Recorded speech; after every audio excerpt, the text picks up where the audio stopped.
There's a job opening that comes up maybe once or twice in your lifetime. No application form, no LinkedIn profile required. And yet when it's filled, 1.4 billion people instantly have a new boss.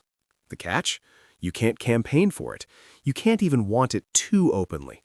And if you're a woman, married, or under 40, forget it. This is how you become Pope. The most secretive, medieval, and absolutely fascinating hiring process still happening today. Here's what most people get wrong. They think the Pope is chosen by God. Technically, sure, but practically, he's chosen by a room full of old men locked in the Sistine Chapel with no phones, no internet, and no way out until they pick someone. And the rules governing that room are stranger than you'd think. Let's start with the basics, because you need to clear some hurdles before you're even in the conversation. First, you must be a baptized Catholic male. That's non-negotiable.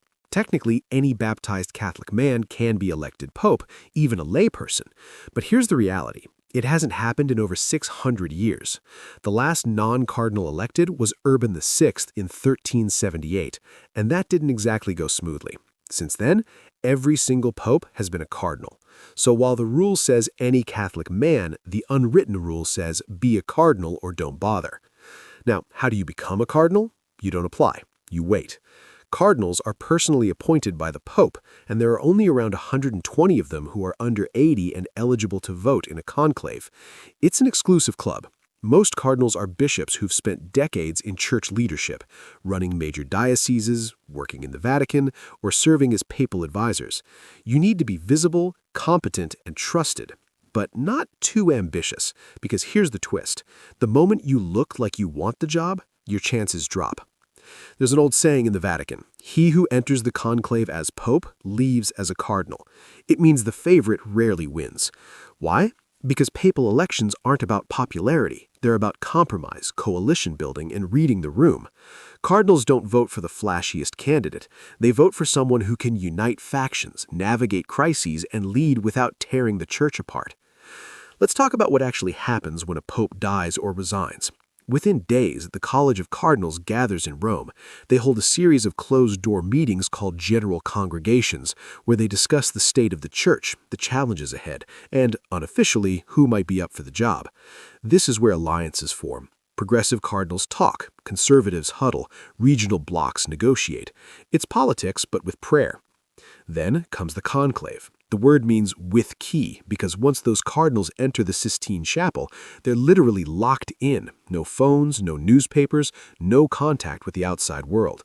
They sleep in the Vatican guest house, eat together, and return to the chapel to vote. 4 times a day, they cast paper ballots. Each cardinal writes one name. The ballots are counted publicly.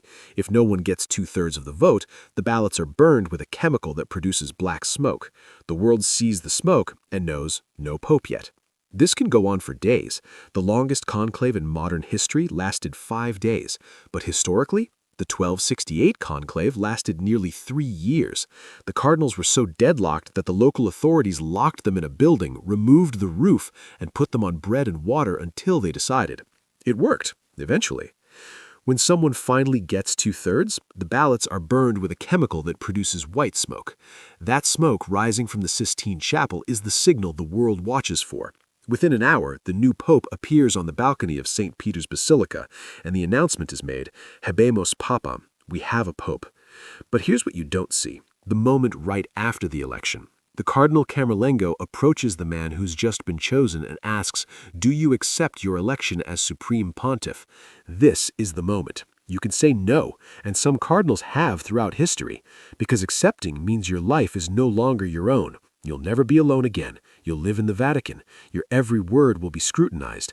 You'll be responsible for a global institution with $1 trillion economy, hospitals, schools, and diplomatic relations with nearly every country on earth. If you accept, you're asked, by what name shall you be called? You choose a papal name, often honoring a previous pope or a saint. Then you're taken to the Room of Tears, a small sacristy next to the Sistine Chapel. It's called that because many popes have wept there, not from joy, from the crushing weight of what they've just accepted. You change into white papal vestments, tailored in 3 sizes just in case. Then you step onto the balcony and face the world. So what actually makes someone papabile? Popeable. Age matters. Too young, and you lack gravitas. Too old, and cardinals worry you won't last. The sweet spot is between 65 and 75. Language skills are critical. You'll be addressing a global church, so fluency in multiple languages, especially Italian and Spanish, is almost mandatory. You need diplomatic experience because the Pope is both a spiritual leader and a head of state. And you need to be pastorally credible, someone who's actually worked with people, not just pushed papers in Rome. Geography plays a role too. For over 1,000 years, every pope was Italian. Then in 1978, they elected a Pole, John Paul II, and everything changed. Since then, cardinals have been more open to non-Europeans. Could the next pope be African, Latin American, Asian? The church is growing fastest in those regions, and the cardinals know it. But here's the paradox. You can do everything right. Be a respected cardinal, speak 6 languages, run a major diocese, build a reputation as a reformer or a unifier, and still, you can't make it happen. You can't campaign. You can't lobby. The moment you try, you lose. The papacy is the ultimate prize that goes to those who don't reach for it. The truth is, becoming pope isn't a career path. It's a lightning strike. It's being in the right place with the right skills at the right moment when the church needs exactly what you represent. And then, when that moment comes, it's about being willing to say yes to a job that will define you, consume you, and outlast you. Because when you become pope, you don't just lead a church. You become a symbol, a target, a voice that billions listen to and billions more scrutinize. And you do it knowing that one day, the same process that chose you will choose your successor, and the cycle begins again.